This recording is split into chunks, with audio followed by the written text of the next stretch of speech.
할렐루야. 오늘 함께 은혜 받으실 성경 말씀을 봉독해 드리겠습니다. 출애굽기 1장 8절로부터 14절까지 말씀. 요셉을 알지 못하는 새 왕이 일어나 애굽을 다스리더니 그가 그 백성에게 이르되 이 백성 이스라엘 자손이 우리보다 많고 강하도다. 자, 우리가 그들에게 대하여 지혜롭게 하자. 두렵건대 그들이 더 많게 되면 전쟁이 일어날 때에 우리 대적과 합하여 우리와 싸우고 이 땅에서 나갈까 하노라 하고, 감독들을 그들 위에 세우고 그들에게 무거운 짐을 지워 괴롭게 하여 그들에게 바로를 위하여 국고성 비돔과 라암셋을 건축하게 하니라. 그러나 학대를 받을수록 더욱 번성하여 퍼져나가니 애굽 사람들이 이스라엘 자손으로 말미암아 근심하여 이스라엘 자손에게 이를 엄하게 시켜 어려운 노동으로 그들의 생활을 괴롭게 하니 곧 흙 이기기와 벽돌 굽기와 농사의 여러 가지 일이라. 그 시키는 일이 모두 엄하였더라. 아멘.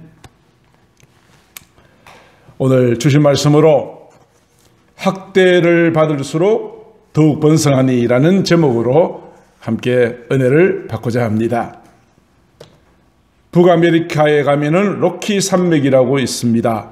굉장히 높은 산들이 절비한데 땅에서부터 약 3,000 또는 3,500m 정도의 높은 산에 수목 한계선이라는 것이 설정되어 있습니다. 이 선을 넘어가면 나무가 도무지 살 수 없다라고 한 바로 그 한계선. 그곳에는 바람이 매섭고 눈보라가 심하여서 나무가 도무지 자라기 어려운 환경인데 그곳에 무릎을 꿇은 듯한 모습을 한 형태의 나무가 자라고 있습니다.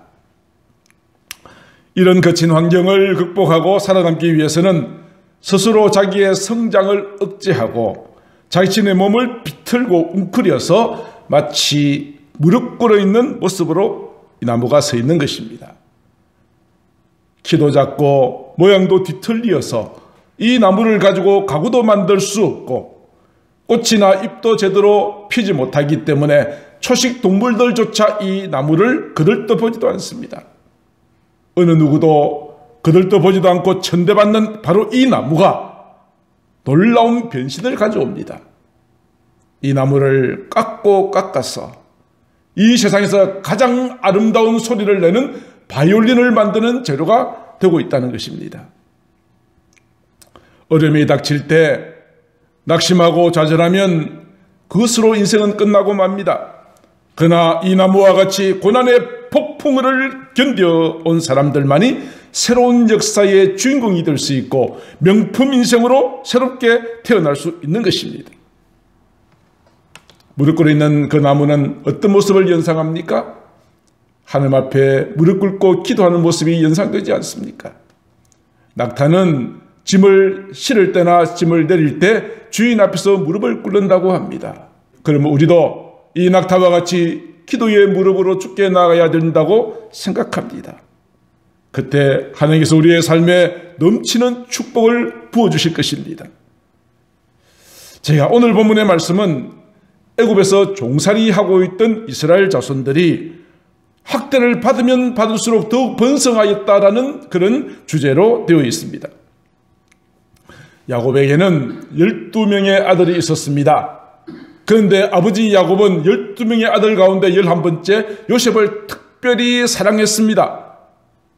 그러다 보니 다른 형제들이 요셉을 시기하고 미워하게 되었으며 마침내 이 요셉을 애굽 나라의 종으로 팔아버립니다. 그리고는 아버지한테 와서는 요셉이 죽었다고 거짓말을 하지요. 아버지 야곱의 슬픔은 굉장히 컸습니다. 한편 애굽으로 팔려갔던 요셉은 하나님께서 그와 함께 하심으로 그의 모든 삶이 형통했습니다. 종으로 보디발의 집에 갔을 때나 억울한 누명을 쓰고 감옥에 갇혔을 때나 하나님이 그와 함께 하셨고 마침내 하나님께서는 이 요셉을 애굽 나라의 총리로 세워주셨습니다. 요셉이 총리가 될 수 있었던 특별한 한 가지 사건이 있었습니다. 애굽의 바로 왕이 꿈을 꾸었는데 어느 누구도 그 꿈을 해몽하지 못하고 있던 때 요셉이 불려갔습니다. 요셉은 바로 왕이 꾼 꿈이 7년의 풍년과 그 뒤에 이어서 7년간의 흉년이 올 것이라고 해몽을 해줬을 뿐 아니라 왕이시여 7년 흉년을 대비하여서 풍년 기간 동안 곡식을 저장하고 잘 모아두었다가 흉년 때 이것을 백성들에게 풀어줘야 됩니다라고 지혜롭게 대안까지 제시했습니다. 요셉의 지혜에 감탄한 애굽의 바로왕은 요셉을 일약 애굽의 총리로 세웠습니다. 요셉이 해몽해준 그 꿈대로 7년간의 풍년, 그 뒤에 이어오는 흉년은 이전에 경험해보지 못했던 흉년이었습니다. 그 흉년은 애굽 땅뿐 아니라 아버지 야곱이 살고 있는 그 땅에도 똑같이 흉년이 임하였습니다. 야곱의 집에 얼마 남아있던 양식이 다 떨어지자 애굽에 가면 곡식이 많다는 소문을 듣고 아들을 애굽에 곡식을 사러 보냈습니다. 그곳에 갔던 형들로부터 뜻밖의 자기들이 팔았던 아버지가 죽었다라고 생각했던 그 요셉이 애굽의 총리가 되어 있다는 사실을 야곱은 늦게 알게 되어집니다. 요셉은 그의 형제들에게 아버지에게 아직 흉년의 기간이 많이 남아있으니 이곳 애굽으로 와서 살기를 바랍니다라고 사람을 보내었습니다. 야곱은 처음에는 믿을 수 없었으나 이제 그 요셉이 보내온 수레를 타고 마침내 그의 식구들과 함께 애굽으로 건너가서 죽었다고 생각했던 사랑했던 아들 요셉과 뜨거운 해후의 장면을 맞이하게 됩니다. 야곱이 애굽으로 건너갔던 자녀들은 모두 70명이었습니다. 애굽에 미리 가 있던 요셉을 포함해서 모든 형제들과 그 모든 가족들이 다 애굽으로 건너가서 애굽에서 비옥했던 땅 고센이라고 하는 땅에 기거하게 되었습니다. 환대받으면서 들어갔던 바로 그 야곱의 자손들, 그로부터 350년의 세월이 지났습니다. 그런데 요셉을 알던 왕은 죽고 알지 못하던 새로운 왕이 애굽을 다스리게 되었습니다. 그 기간 동안 요셉과 그의 형제들과 그 시대 사람은 다 죽었습니다. 그렇지만 애굽에 살고 있던 이스라엘 자손은 생육하고 불어나 번성하고 매우 강하여 온 땅에 가득하였다라고 오늘 본문 7절은 말씀하고 있습니다. 이스라엘 자손들이 생육하고 번성하여 온 땅에 가득하게 되어진 것은 하나님께서 아브라함에게 약속하셨던 그 모든 약속을 성취하신 것이었습니다. 나이가 많도록 아들이 없던 아브라함에게 100세가 되어서 아들 하나 주시면서 내가 너의 민족을 하늘의 별과 같이 바다의 모래알같이 많게 하시겠다는 약속을 주셨고 그 약속대로 하나님께서는 애굽 땅에 살고 있던 야곱의 모든 자손들로 말미암아 번성하고 생육하고 온 땅에 가득하도록 채워주셨던 것입니다. 하나님의 약속의 말씀은 천지는 없어질지라도 결코 없어지지 않습니다. 그 입에서 나온 말씀은 반드시 성취되어집니다. 한편 이스라엘 자손들이 점점 더 숫자가 많아지고 강하게 되어지는 것을 바라보았던 애굽의 왕은 마음속에 두려움을 느꼈습니다. 그 왕은 요셉을 알지 못했던 왕이었습니다. 그 왕이 이렇게 이야기를 합니다. 오늘 본문 9절과 10절에 그의 백성들에게 이렇게 말합니다. 이 백성 이스라엘 자손이 우리보다 많고 강하도다. 자, 우리가 그들에게 대하여 지혜롭게 하자. 두렵건대 그들이 더 많게 되면 전쟁이 일어날 때에 우리 대적과 합하여 우리와 싸우고 이 땅에서 나가버릴까 하노라. 이렇게 이야기를 합니다. 사랑하는 성도 여러분, 악한 사탄과 마귀는 하나님을 두려워합니다. 뿐만 아니라 올바른 신앙 고백 위에 세워진 교회, 음부의 권세가 이기지 못하는 그 교회가 부흥되어지고 성도들이 영적으로 새롭게 능력으로 충만하게 되어지는 것을 시기하고 두려워합니다. 그리하여 할 수만 있으면 믿는 자를 넘어뜨리려고 하고 교회를 이간질시키고 다투고 영적인 영향력을 발휘하지 못하도록 악한 사탄과 마귀는 두려운 마음을 그렇게 표현합니다.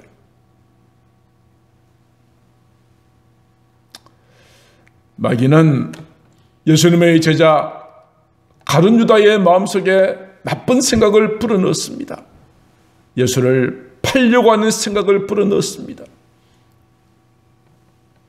마귀가 불어넣어준 생각에 사로잡혔던 가룟 유다는 더러운 입맞춤으로 예수님을 팔아넘기고 양심의 가책을 받아서 마지막에는 나뭇가지에 목매달아 자살하는 그런 비참한 인생의 결말을 가져왔습니다.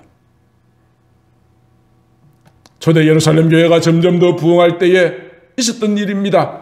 사탄이 그 교회에 있는 아나니아와 삽비라라고 하는 부부의 마음속에 악한 생각이 들어갔습니다.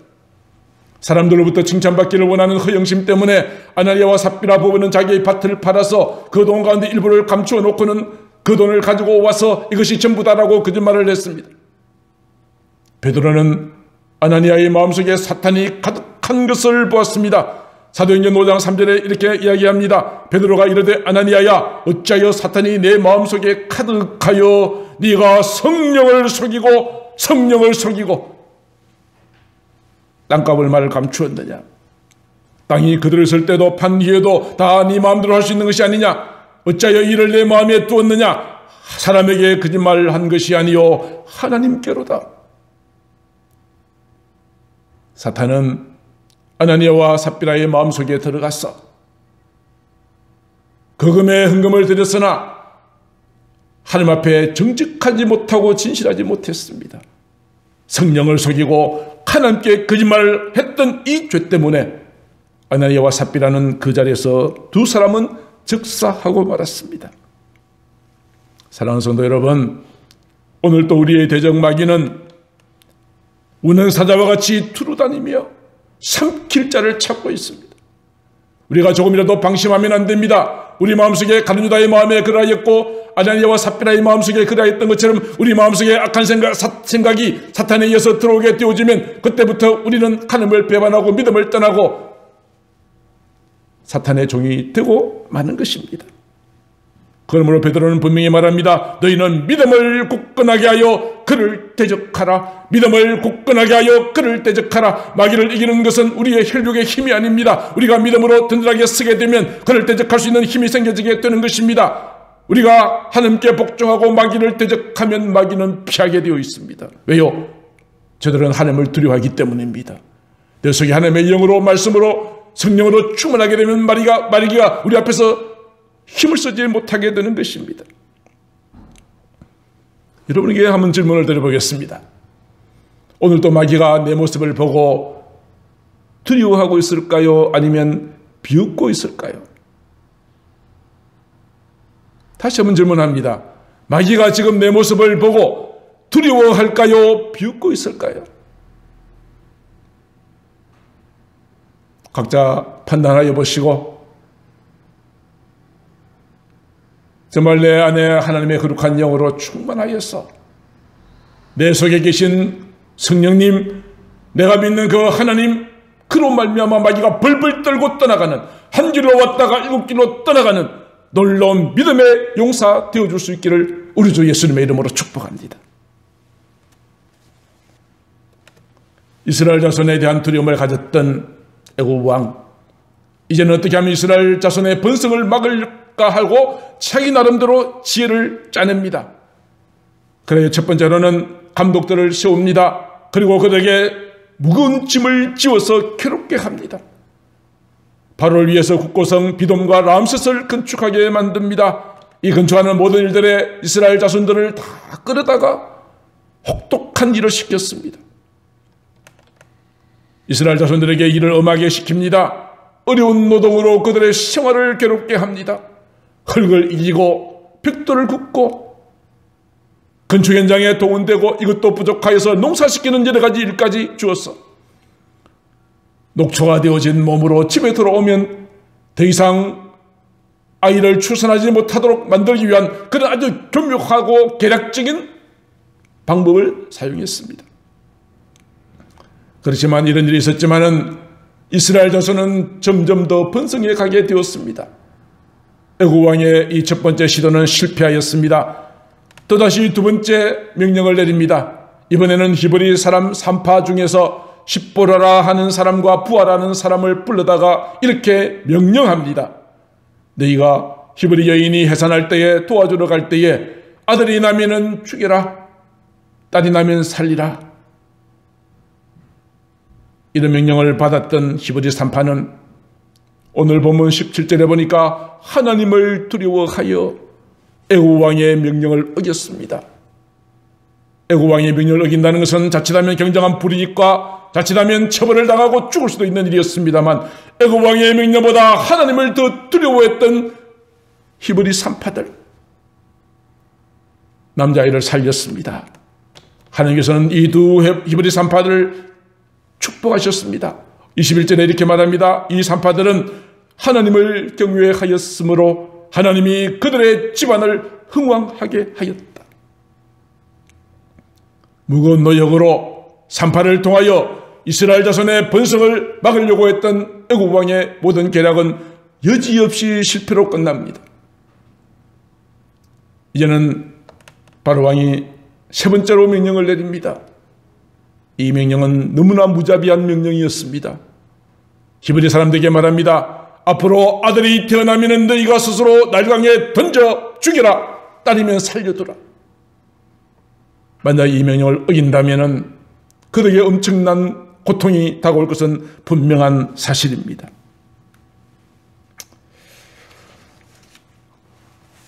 이 내용에 대하여서 사도행전에 보면 스데반 집사가 설교를 하면서 이야기를 언급합니다.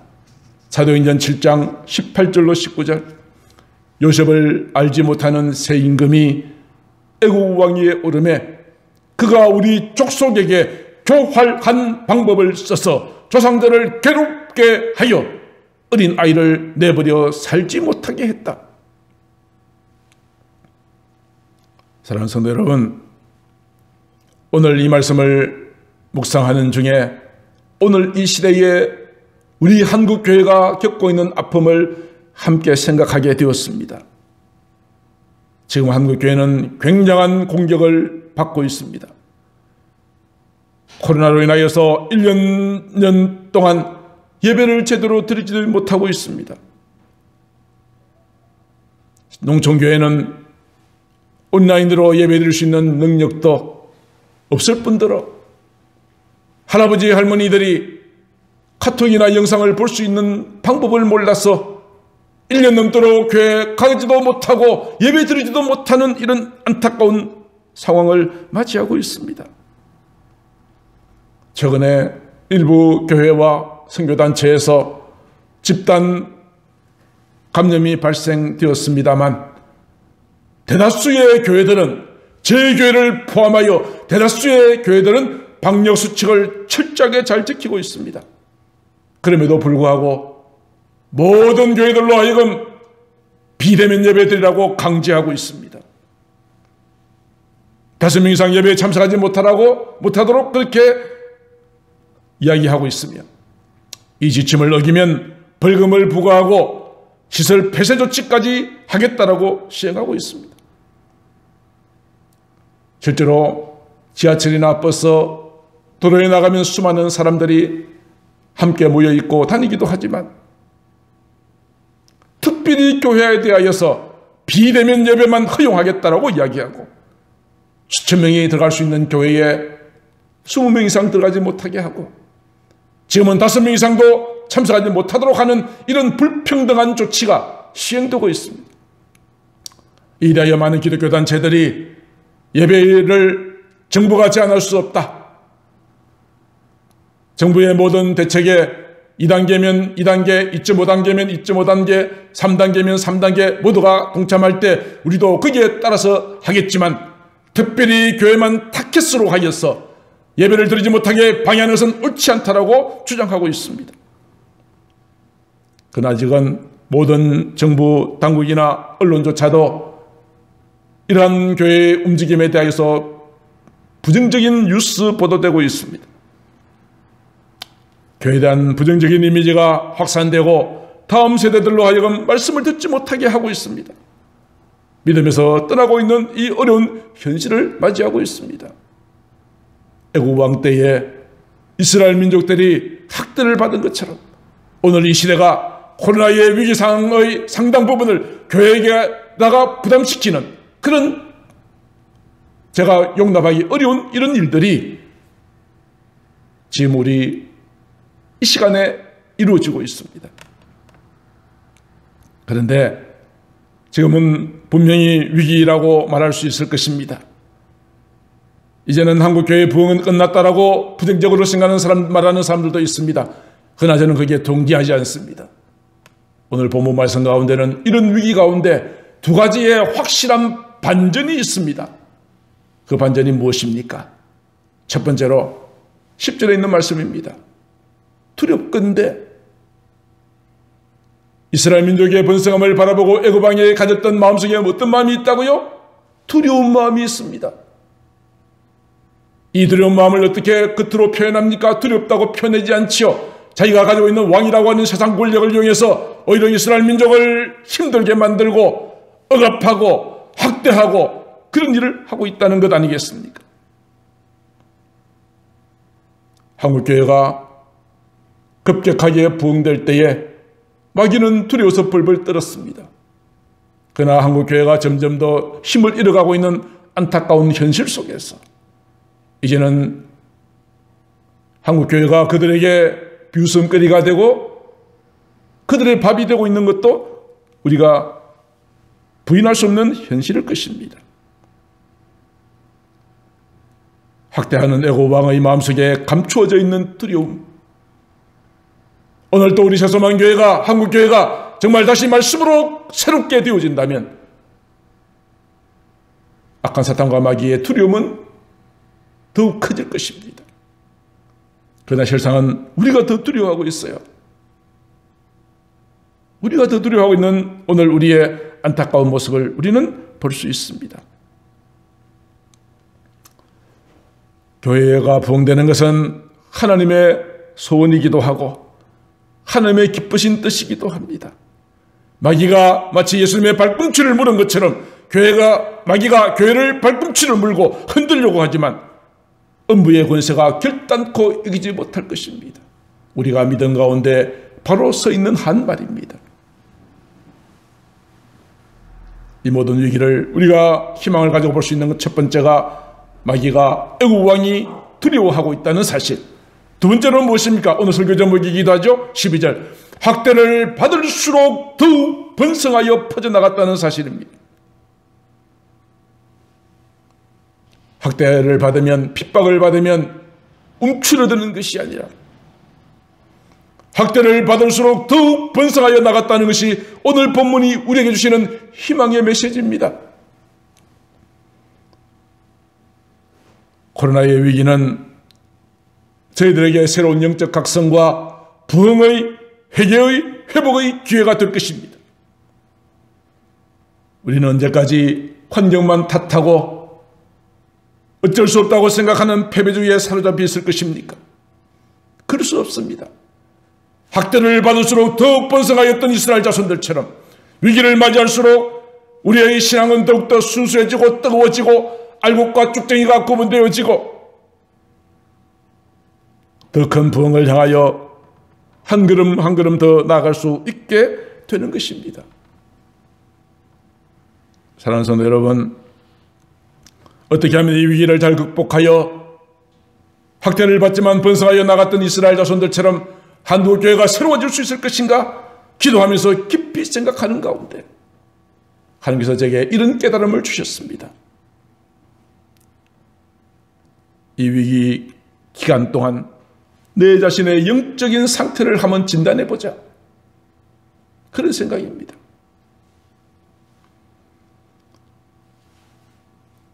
저는 자주 그런 생각을 합니다. 목사가 되기 위해서는 신학교 공부를 해야 되고 고시를 쳐야 되고 일정 기간의 훈련을 받아야 되고 안수를 받아야 합니다. 목사가 된다고 끝난 것이 아니라 목사가 되는 것보다 더 중요한 것이 있다. 무엇인가? 목사다워야 한다는 것이다.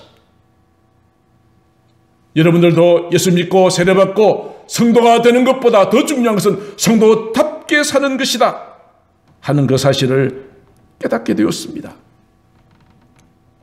사람들은 외모에 관심이 많습니다. 그 사람의 지식, 권력, 재산, 눈에 보이는 그 모습에 관심이 많지만 하나님께서는 그렇지 않습니다.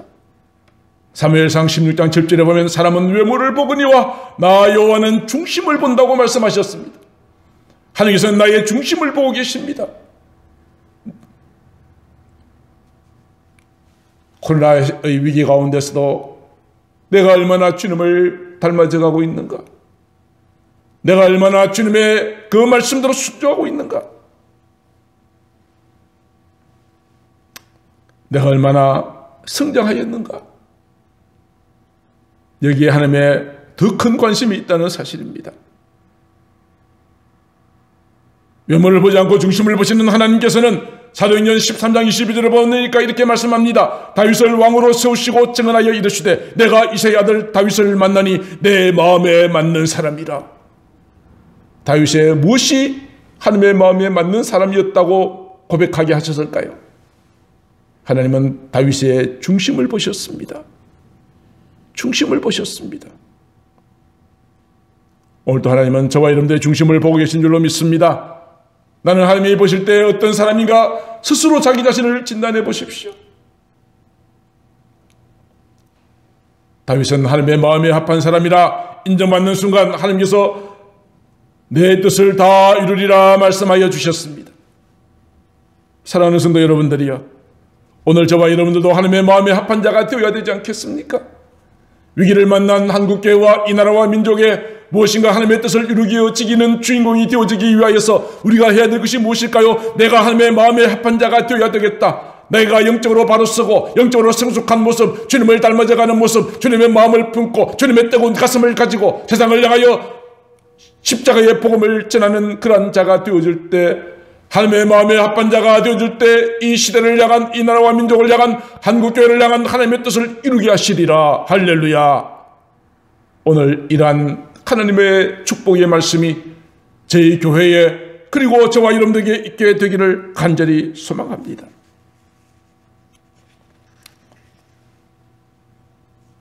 내가 얼마나 많은 일을 했는가? 이것보다도 내가 얼마나 영적으로 성숙하고 내가 얼마나 주님을 닮아져 가고 있는가? 여기에 하나님의 관심이 더욱더 크다는 사실을 우리가 기억할 수 있게 되기를 바랍니다. 그 사도 바울이 했던 위대한 고백이 있지요. 고린도전서 13장 11절 말씀. 내가 어렸을 때에는 말하는 것, 깨닫는 것, 생각하는 것이 어린아이와 같았습니다. 그러나 이제 장성한 사람이 되어서는 어린아이 때의 모든 것들을 다 버렸습니다라고 이야기를 하였습니다. 여기서 사도 바울이 말한 어렸을 때라는 것은 지금보다 나이가 더 젊었을 때를 말하는 것이 아닙니다. 한때 예수님을 핍박했던 사도 바울이 주님을 만나고 그 가슴 속에 내가 이제는 그 주님을 땅끝까지 전해야 되겠다는 뜨거운 열정으로 넘쳤으나 장성한 사람이 되어서 그때를 돌아보니 말하는 것이나 깨닫는 것이나 생각하는 것이 어린아이와 같다는 사실을 뒤늦게 고백한 것입니다. 성숙되지 못했습니다. 혈기로 가득 찼던 모습들도 종종 나타나고 있었던 사도 바울의 처음의 모습들. 그러나 믿음의 연륜이 점점 더 많아지고 이제 장성한 사람이 되고 나선 어린아이 때의 일을 다 버렸다라고 이야기합니다. 사랑하는 성도 여러분들이요, 아직도 우리는 어린아이처럼 성숙하지 못한 상태에 머물러 계시지는 않습니까? 아직도 내가 버려야 될 것을 붙들고 계시지는 않습니까? 우리는 주님 앞에 서는 그날까지 날마다 영적으로 성장의 성장을 거듭해 나가야 합니다. 차가운 눈보라 속에서도 자란 나무가 명품 바이올린의 재료가 된 것처럼 힘들고 어려운 시기지만 말씀으로 바로 서면, 그리하여 하나님의 마음에 합한 자가 되면 하나님께서 저와 여러분들을 귀하게 쓰실 줄로 믿습니다. 낙타와 같이 기도의 무릎을 꿇고 주께 나아가게 된다면 하나님께서 저와 여러분들을 도와주실 것입니다. 우리 앞에 코로나의 위기가 있고 정말 고통이 있다 할지라도 낙심하지 말고 포기하지 맙시다. 끝까지 믿음으로 나아가십시다. 주의 길을 가리라. 우리 찬송 1절만 같이 찬양하겠습니다.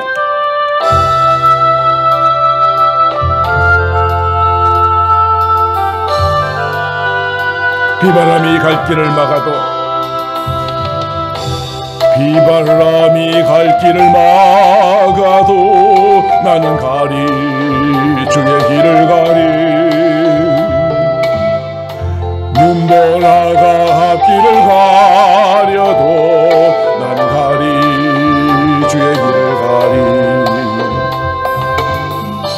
이 길은 영광의 길, 이 길은 승리의 길. 나를 구원하신 주님이 십자가 지고 가신 길.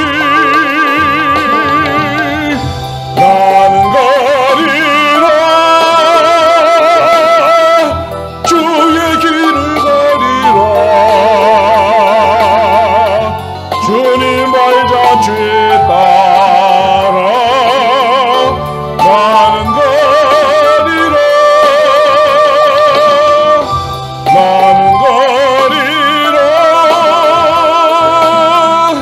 주의 길을 가리라. 주님 발자취 따라 나는 가리라.